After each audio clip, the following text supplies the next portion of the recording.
ကျိုးသေးဟိုကသူ့ဖုန်းကနေနံပါတ်တစ်ခုကိုနှိပ်လိုက်တယ်ဆိုင်ရှင်ချန်ကျွန်တော်ပါနန်တုံသုံးချစ်ပလားကျော်ခင်ဗျားကျွန်တော်ဆိုင်ထဲမှာတေးလုံးတက်ဖြစ်ခဲ့တဲ့လူမလားဖုံးဆက်တာဘာကိစ္စလဲပိုက်ဆံအကြောင်းမဟုတ်ပါဘူးခင်ဗျားပြင်ပေးလိုက်တဲ့ချစ်ကလေးအခု1မီလီမီတာရဲ့ရာခိုင်နှုန်းအထိတိကျတည်ငြိမ်နေပြီဆိုတာပြောပြမလို့ဒါတကယ်ကိုအမခန်းအချက်အလက်ပဲပြစောနောက်ပါရှိသေးလဲကျိုးသေးဟိုကစိတ်လှုပ်ရှားစွာနဲ့အများကြီးပြောနေပေမဲ့အခြားတစ်ဖက်ကကျွန်တော်ရှောင်ချန်ကတော့နင်းနေမှစိတ်လှုပ်ရှားပုံမပေါ်ဘူးဆိုင်ရှင်ချန်ခင်ဗျားနင်းနေမှမအံ့တဘူးလားဒီအချက်အလက်တွေကလေကျွန်တော်ကိုလမ်းဘေးကလူလိန်အောက်မေ့နေတာလားကျွန်တော်မှာအလုတ်ကုန်တိတ်ခါရှိတယ်ဟုတ်ပြီလားခင်ဗျားပေးတဲ့ပိုက်ဆံရာကနန်းကိုကျွန်တော်အလကားယူထားတယ်ထင်လို့လားဒါပဲဖုံးချလိုက်ပြီးကျိုးသေးဟိုကြောင်အန်းသွားတယ်ဒါကကျွန်တော်ရှောင်ချန်သူ့အတွက်ထောင်ထားတဲ့အကွက်တစ်ခုလို့သူဘာလို့ခံစားနေရတာလဲဒါရိုက်တာခင်ဗျားအဆင်ပြေရဲ့လားအဆင်ပြေတဲ့ချစ်ကိုတစ်တာတဲ့ပြန်ထည့်ပေးငါအာကာသစနစ်ဌာနကိုတွားရမယ်နန်ုံသုံးကိုအာကာသစနစ်ဌာနကနေယူလာတာဖြစ်ပြီးအရင်ကသူတို့ကဒါကိုပြင်လို့မရတော့ဘူးလို့ပြောခဲ့ကြတာမို့ကျိုးသေးဟိုကိုကန်ဆန်းကြည့်ဖို့ပေးလိုက်တာပဲဖြစ်တယ်အခြားတစ်ဖက်မှာတော့စစ်ကားတစ်စီးဟာအလွန်မြန်တဲ့နှုန်းနဲ့မောင်းနေပြီးဦးတီယာကလည်းအာကာသစနစ်ဌာနပဲဖြစ်တယ်ဗိုလ်ချုပ်ကြောက်ဟုရဲ့မျက်နှာကတော့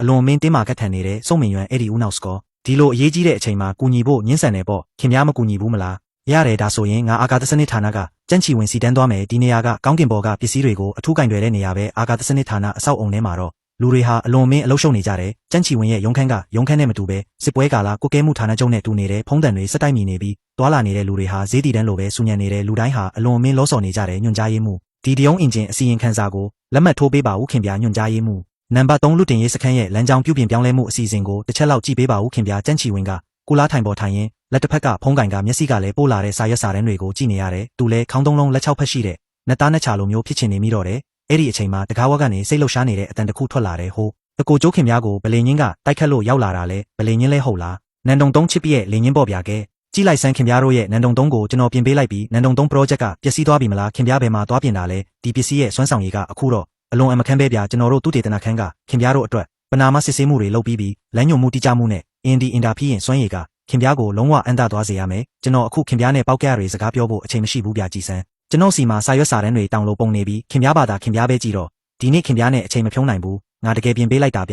ျခင်ဗျားတစ်ချက်လောက်ကြည့်ပြီးမှစကားပြောပါဦးရပါပြီခင်ဗျားတို့တတမတုတေတနပိမှန်ကအတော်ဆုံးပဲဟုတ်ပြီလားဒါပေမဲ့အခုကျွန်တော်စာရွက်စာတမ်းတွေစစ်ဆေးရအောင်မယ်ဒီပစ္စည်းကိုမြန်ယူသွားလိုက်ပါတကယ်လို့ခင်ဗျားတကယ်ပြင်နိုင်နေဆိုရင်ဒီပစ္စည်းကိုခင်ဗျားကိုပဲလက်ဆောင်ပေးလိုက်မယ်ကြန့်ချီဝင်ကတစ်တာကိုအပြင်ကိုတွန်းထုတ်လိုက်တာကြောင့်ကျိုးသေးဟိုရဲ့မျက်နှာချက်ချင်းပြတ်သွားတယ်ဒေါသတွေကခြေပွားကနေခေါင်းပေါ်အထိစောင့်တက်လာပြီးသူတစ်တာကိုဆွဲကရုံခန်းထဲကနေထွက်ခွာသွားခဲ့တယ်အဲ့ဒီအချိန်မှာပဲအဆောက်အုံအပြင်ဘက်ခြံထဲကိုအခြားပုံရိပ်တစ်ခုထွက်လာခဲ့တယ်ဗိုလ်ချုပ်ကြောက်ဟုနဲ့သူ့ရဲဘော်2ယောက်ရဲ့မျက်နှာတွေကတယောက်ထက်တယောက်ပုံမဲမောင်နေတယ်ဗိုလ်ချုပ်ကြောက်ဟုစိတ်ပြက်လက်ပြက်ဖြင့်ဒီကြန့်ချီဝင်ကလည်းစုံမင်ရွယ်နဲ့တထေရတဲ့ပဲဘာမူဝါဒလဲစုံမင်ရွယ်ထက်တောင်ပိုပြီးကင်တွေရခက်သေးတယ်ငါချင်းချောက်တာကောဆွဲဆောင်တာကောလုပ်ခဲ့ပေမဲ့သူကတော့ဂယုမဆိုင်ဘူးနန်တုံသုံးအကြောင်းပြောတာကလည်းနွားကိုစောင်းတိပြတယ်လို့ပဲသူတို့2ယောက်ခြံထဲကိုရောက်တဲ့အချိန်မှာပဲတဲ့ယောက်ကဆဲဆိုမိတဲ့နေတဲ့အတန်ကိုကြားလိုက်ရတယ်နန်တုံသုံးဟုတ်လားအဲ့ဒါလွန်ခဲ့တဲ့အချိန်ကအလွန်ကြီးမားတဲ့ရည်မှန်းချက်ရှိခဲ့ပေမဲ့နောက်ဆုံးမှာရက်ဆိုင်ခံလိုက်ရတဲ့အဆင့်မြင့် project မဟုတ်ဘူးလားကြောက်ဟုလှည့်ကြည့်လိုက်တဲ့အခါတရေတစီထက်တောင်ရန်ညိုးကြီးတဲ့မျက်နှာဖြစ်နေတဲ့ကျိုးသေးဟိုနဲ့ကွက်တီဆုံတွေ့လိုက်ရတယ်မင်္ဂလာပါခင်ဗျာစောစောကခင်ဗျားပြောတာနန်တုံသုံးလားကျိုးသေးဟိုကြားလိုက်ရတော့မောကြည့်ပြီးကြောင်သွားတယ်ဟာဒီလူကို तू မသိပေမဲ့ပုခုံးပေါ်ကကျဲပွင့်လေးတွေကိုတော့ရှင်းရှင်းလင်းလင်းမြင်နေရတယ်ဟုတ်ပါတယ်နန်တုံသုံးပါတာကကျွန်တော်တို့တတမတုတေတနာပိမှန်ကအခုတင်ပြင်ဆင်ပြီးသွားတဲ့နန်တုံသုံးချစ်ပလေတာပေမဲ့ကြန့်ချီဝင်အဲ့ဒီအဖိုးကြီးကပစ္စည်းမသိဘူးကျွန်တော်ရဲ့နန်တုံသုံးကိုအတုလို့ပြောနေတာကျိုးသေးဟိုကကြောက်ဟုကိုအမြန်အလေးပြုလိုက်ပြီးသူ့ရဲ့တစ်တာလေးကိုထုတ်ပြလိုက်တယ်နန်တုံသုံးဒီ project ကလုံးဝပျက်စီးသွားပြီလို့ကျွန်တော်မှတ်မိထားတာအဲ့ဒါကအရင်ကပါဗျအခုတော့ကျွန်တော်တို့သူတေတနာပိမှန်ကဒီအခက်ခဲကိုကြော်လွှားနိုင်ခဲ့ပြီးကျွန်တော်တို့ချစ်ပြည့်နေပညာကိုအစင်းမြင့်တင်လိုက်လို့အခုတိကျမှုကရင်ကောင်တကောင်ထိတိကျတယ်လိုင်းနောက်ရှက်မှုတန်ကိုလည်းအလွန်ခံနိုင်ရည်ရှိတယ်မိုးကောင်းကင်ကြီးပေါက်ထွက်သွားရင်တောင်သူကတော့ပုံမှန်အတိုင်းအလုံးလုံးနိုင်သေးတယ်အရေးကြီးဆုံးကတော့သူကတိကျတွက်ချက်နိုင်တဲ့အေကိုရီတန်စနစ်ရှိတာပဲကျိုးသေးဟိုကဒေါသဖြေဖြောက်ခွင့်ရသွားတယ်လို့မျိုးတစ်ခုပြီးတစ်ခုစိတ်လှုပ်ရှားစွာနဲ့မိတ်ဆက်ပေးနေခဲ့တယ်တကယ်ပဲဒီလောက်စွမ်းတာလားကြောက်ဟုကြားပြီးကြောင်အန်းသွားရတယ်သူကဗိုလ်ချုပ်တယောက်မို့လို့စစ်သားတွေကိုဥဆောင်ပြီးစစ်တိုက်တာတော့ရပေမဲ့တိတ်ပံနေပညာအချက်အလက်တွေကြတော့သူဘာမှနားမလည်ဘူးကျွန်တော်ဗိုလ်ချုပ်ကိုဘယ်လိုလုပ်လိမ်ရဲမှာလဲဒါကိုသာဒုံးချီပေါ်မှာတက်ဆင်လိုက်ရင်ညွန်ပြတဲ့နေရာကိုအတိအကျထိမှန်မှာတကယ်လို့စစ်သားတဦးချင်းစီရဲ့ကိရိယာတွေမှာတက်ဆင်ပေးလိုက်ရင်ရန်သူနောက်ကျောအထိနက်နက်ရှိုင်းဝင်ရောက်ပြီးဒီနေရာကိုမှတ်သားနိုင်ကကုတ်ကဲမှုဌာနနဲ့အချိန်မရွေးဆက်သွယ်နိုင်မှာဘလောက်ပြီးဆုံးလိုက်လဲကြောက်ဟုရဲ့မျက်နှာပေါ်ကအမူအရာဟာအစပိုင်းစိတ်ဝင်စားမှုကနေတန်တရားဖြစ်မှုအခုတော့နောက်ဆုံးမှာအန်တာရုံလုံးမှုဖြစ်သွားရတယ်သူ့ရဲ့အသက်ရှူတန်တွေကလည်းအလိုအလျောက်မြန်ဆန်လာခဲ့တယ်သူကအိမ်မက်ထဲမှာတောင်ဟော့ရှောင်းကိုခြေမုံချင်နေတာလေတီးကြတဲ့ဒီနေရာပြစနစ်အားကောင်းတဲ့စွမ်းရည်တီးကြဆက်သွယ်ရေးစနစ်ဒီစကားလုံးတွေကကြောက်ဟုရဲ့နှလုံးသားကိုကွက်တိထိမှန်သွားခဲ့တယ်ခင်ဗျားပြောတဲ့စကားတွေအတွက်